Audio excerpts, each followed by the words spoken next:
என் தங்கமே, உன்னுடைய துரோகியின் இல்லத்திற்கு உன் கருப்பன் நான் சென்றிருந்தேன். அங்கே நான் கண்ட காட்சி எனக்கு வியப்பாக இருந்தது. என் குழந்தையே, உன்னுடைய கஷ்டகாலம் முடிகின்ற இந்த நேரத்தில் துரோகியின் இல்லத்தில் என்ன நடந்தது, உன் அப்பன் அங்கே என்ன காட்சியை கண்டேன் என்று உனக்கு சொல்ல வந்திருக்கின்றேன். என் குழந்தையே, அங்கு நடந்த விஷயம் உனக்கு மனதிற்கு சந்தோஷத்தை கொடுப்பதாக மட்டுமே இருக்கப் போகின்றது. முதலில் இந்த கருப்பன் எதற்காக உன்னுடைய துரோகியின் இல்லத்திற்கு சென்றிருந்தேன் என்று சொல்கிறேன். பல நாட்களாக அவர்கள் உனக்கு செய்த துரோகத்திற்கு தண்டனையை கொடுத்துவிட வேண்டும் என்று நினைத்து இருந்தேன். ஏனென்றால் ஒரு முறை உனக்கு துரோகத்தை செய்த பொழுது அவர்களுக்கு மன்னிப்பு வழங்கப்பட்டது. அதிலிருந்து அவர்களை திருத்திக் கொள்வதற்கான வாய்ப்புகளும் வழங்கப்பட்டது.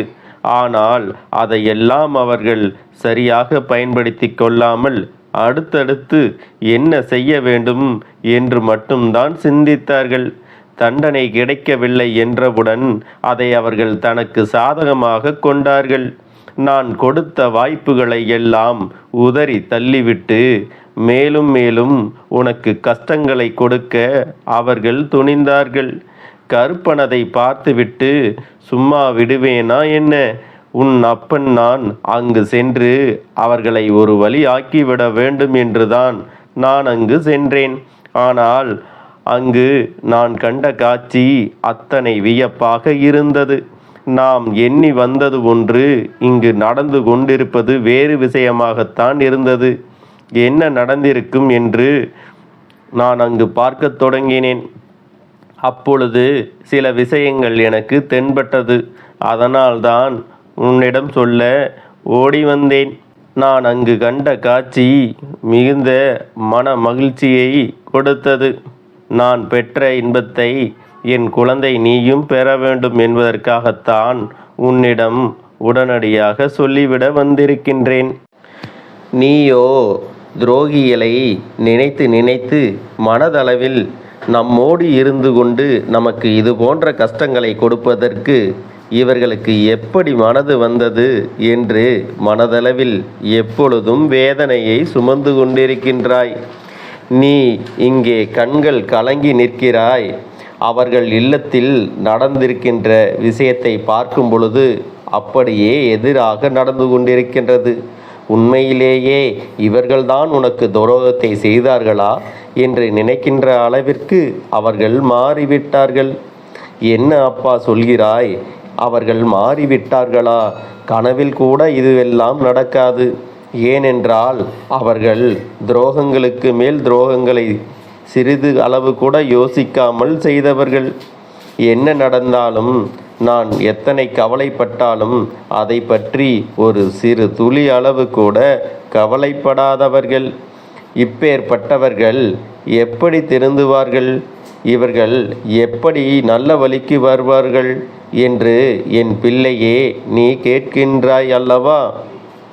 என் குழந்தையே, இந்த நேரம் நான் சொல்கின்ற விஷயம் அத்தனையும் உண்மை.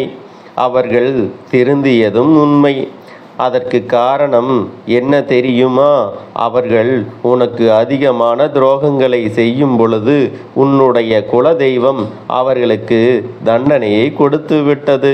உன் குலதெய்வம் முன்னே சென்று அவர்களுக்கு தண்டனை கொடுத்ததற்கான காரணம் பல நாள் பொறுமை இழந்ததுதான். எத்தனை தான் நானும் பொறுக்க முடியும்? எத்தனை சோதனைக்கு உள்ளாக்குகிறார்கள். ஆனால் உன் குலதெய்வம் உன்மேல் பாசத்தை காட்டுகிறது. தண்டனை என்ன தெரியுமா? அவர்களை உடலால் காயப்படுத்தவில்லை, அவர்களை மனதால் காயப்படுத்தி இருக்கிறது. நம்பிய ஒருவருக்கு துரோகத்தை செய்தால் அது எத்தனை பெரிய வலிகளையும் வேதனைகளையும் கொடுக்கும் என்று அவர்கள் நம்பிய ஒருவர் மூலமாக கொடுத்துவிட்டது. தான் அனுபவித்த அந்த வேதனைகளை கண்டு நம்மை போலதானே நாம் துரோகம் செய்தவர்களுக்கும் இருந்திருக்கும் என்று அவர்களின் மனதை கொஞ்சம் கொஞ்சமாக மாற்றிக்கொள்ள தொடங்கிவிட்டார்கள். இந்த கருப்பன் அங்கே நுழைந்த பொழுதுதான் குலதெய்வம் அங்கே நின்று அவர்களை நல்வழிப்படுத்தி இருப்பதை நான் கண்டு கொண்டேன்.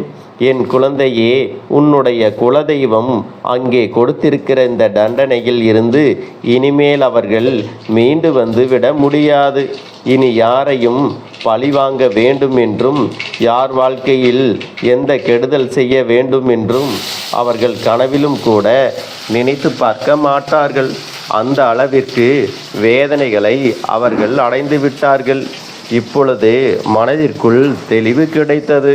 உன்னை பற்றி நல்ல விதமாக பேசிக்கொண்டிருக்கின்றார்கள். அவர்கள் செய்த தவறை உணர்ந்து அங்கே உன்னிடத்தில் இனிமேல் மன்னிப்பினை கேட்டுவிட வேண்டும் என்று பேசிக்கொண்டிருக்கிறார்கள். தான் செய்த தவறு என்று உணர்ந்துவிட்ட பிள்ளைகளுக்கு தண்டனையை கொடுப்பது தவறு.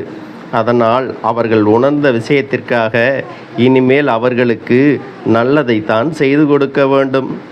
இத்தனை காலமும் இவர்கள் வாழ்க்கையில் எதுவுமே நல்லதாக நடந்தது இல்லை.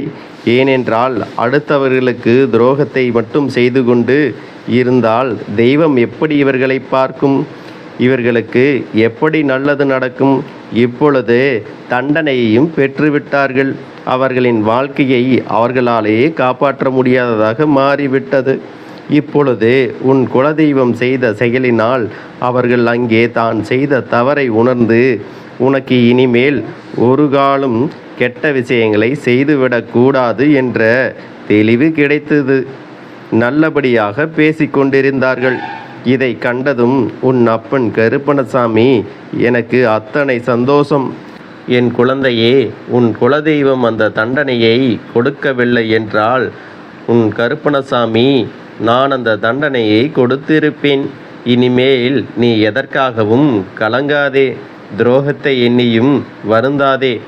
துரோகத்திற்கான தண்டனை ஒன்று நிச்சயமாக கிடைக்கும் என்பதை மறந்துவிடாதே. துரோகத்தை செய்தவர்களை மன்னிக்கின்ற மனப்பக்குவம் உனக்கு வேண்டுமானால் இருக்கலாம். ஆனால் உன் கருப்பணசாமி ஒரு நாளும் அவர்களை மன்னிக்க மாட்டேன்.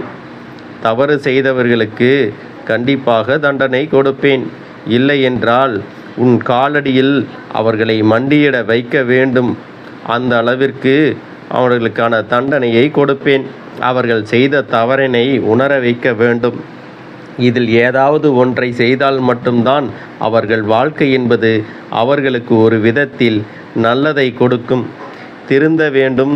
இல்லை என்றால் மேலும் மேலும் அவர்கள் வாழ்க்கையில் உனக்கு சோதனைகளை கொடுத்து கொண்டே இருப்பார்கள். எல்லாவற்றிற்கும் ஒரு முறை இனிமேல் இந்த துரோகிகளை எண்ணி வருந்தாதே.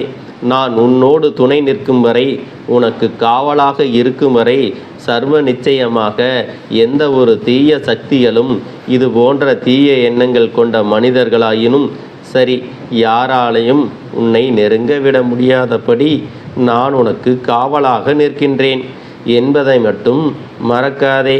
என் தங்கமே, இந்த கருப்பனின் ஆசீர்வாதங்கள் என்றென்றைக்கும் உனக்கு முழுமையாக கிடைக்கும்.